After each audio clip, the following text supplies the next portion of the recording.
Y como yo no estoy aquí solo de adorno, les traigo datos sobre lo que es mi tema. Hay cómics de Resident Evil. Posiblemente ya conozcan el primero que hubo, y es que más que el cómic en sí, su portada es bastante popular, al grado que algunas ediciones del primer juego, sobre todo piratas, la utilizaron. Lanzada por Marvel en 1996 para apoyar la publicidad del juego, se trata de un one shot que trata sobre un evento ocurrido entre Barry y Wesker antes del inicio del primer juego. Es bastante corto, de solo 13 páginas de duración, y no tiene mucho para resaltar, así que queda más como un producto de colección. Después, en 1998, la competencia DC lanzaría a través de su subsidiaria Wildstorm varias miniseries sobre la franquicia. La primera, simplemente titulada Resident Evil Volumen 1, contó con 5 episodios, cada uno dividido con historias cortas dentro de cada número. El primer episodio relataba los eventos del primer juego, el segundo y tercer episodios los del segundo juego. Por cierto, debo resaltar lo sexy que está dibujada Claire en estos cómics. Estos episodios, a pesar de relatar las historias de los juegos, contaban con varias diferencias para hacerlos más dinámicos y con mayor foco en la acción, además de otros puntos de vista y obviamente diálogos añadidos. Como en los libros, solo que sin la ridiculez de estar recogiendo la llave azul para la puerta azul o resolver el acertijo de las estatuas, haciéndolo, de esta forma, un cómic más ameno para las personas que no están involucradas en la franquicia. El cuarto y quinto episodios son una historia original sobre Leon después de los eventos de Resident Evil 2. Tengamos en cuenta que esto se escribió desde mucho antes de que saliera Resident Evil 4, así que obviamente hay muchos problemas de continuidad aquí.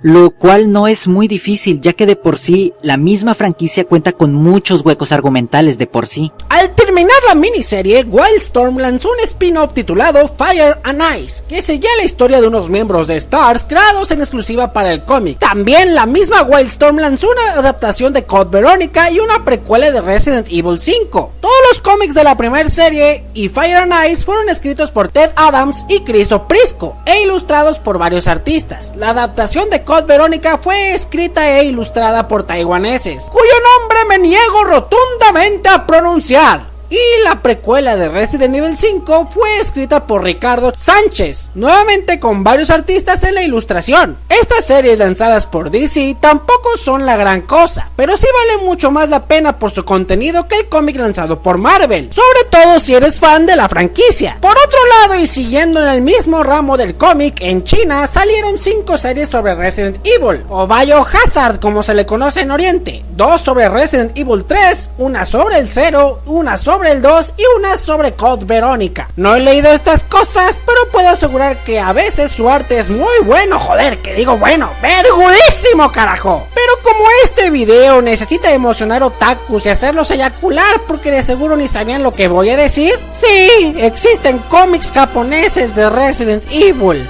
mangos petacones como ustedes les llaman. Fueron 3 series: Umbrella Chronicles Prelude to Fall, Marhawa Desire y Gemini Island. Su mamá va a pronunciar los nombres de los artistas que trabajaron en estas cosas. Naoki Serizawa para Heavenly Island y Marhawa Desire, mientras que Naotsu Matsueda se encargó de Prelude to Fall. Hola mamá. Pero por lo que pude encontrar son gente que no ha hecho más que adaptar juegos a cómic. ¡Hurra! ¡Viva Japón! El arte no es tan bueno como las producciones chinas, pero sí tiene cierto realismo, y sobre todo en Marhawa Desire el diseño de los monstruos y esas cositas está bastante chingón. Por el lado de las películas, que es lo que más me prende,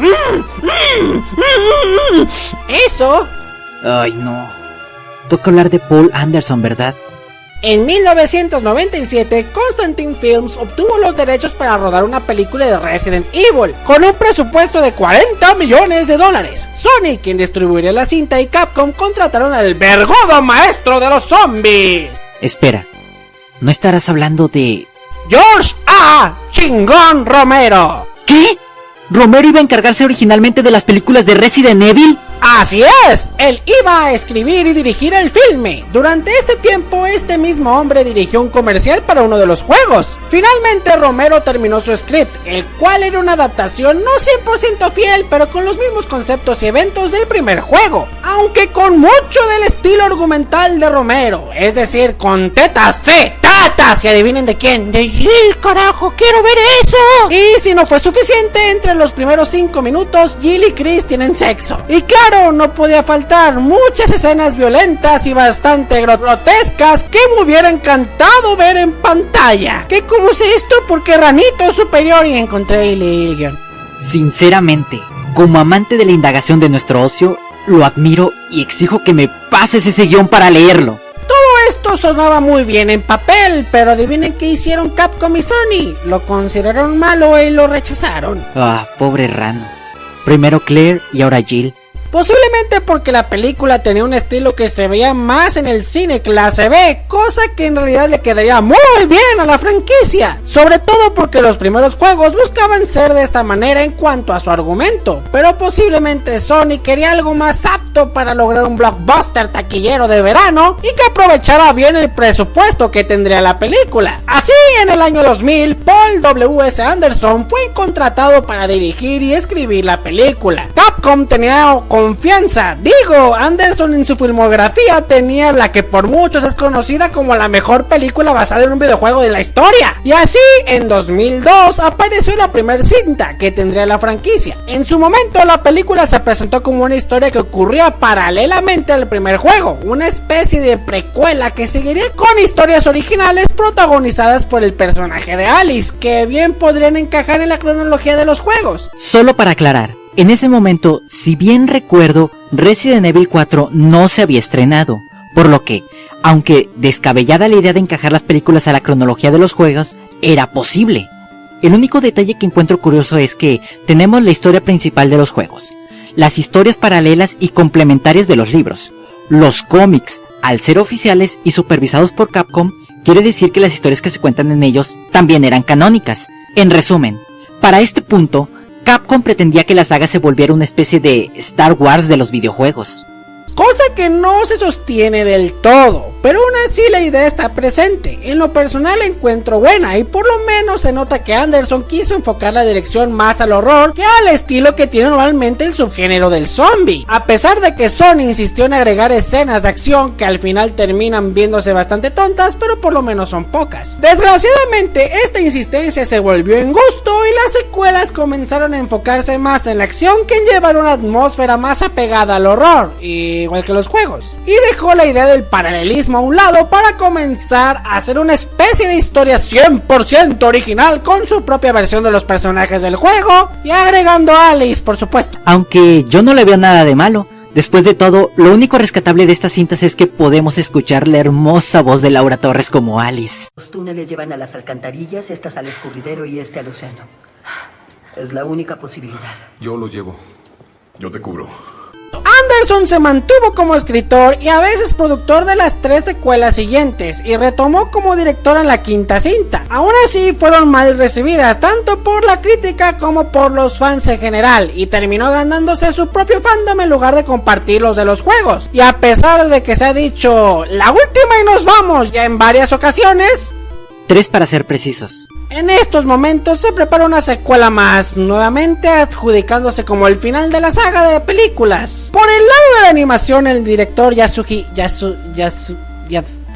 Yasuhiro Imagawa. ¡Ese mero! Él se acercó a Capcom en 1999 para producir una película animada. La cinta se escribió en conjunto con los guionistas de Capcom y salió en el año 2000 y es una película con el CGI más bello que haya visto.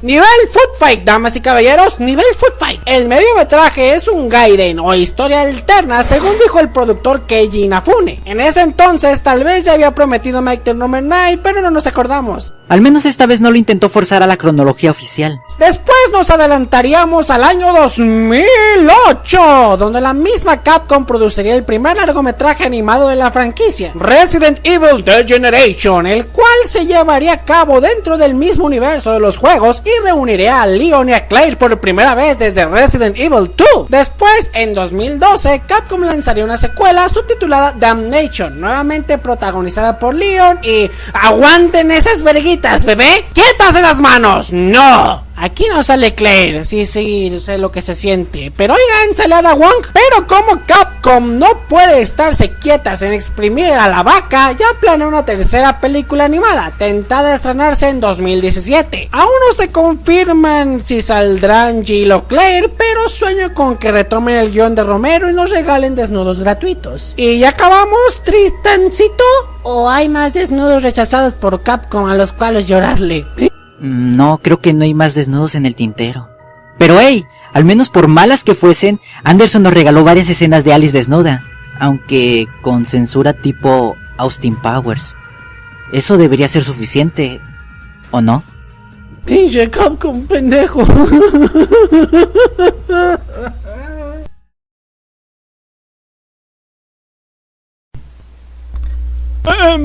Hola. Hola. ¿Y yo qué? ¡Todos son gays!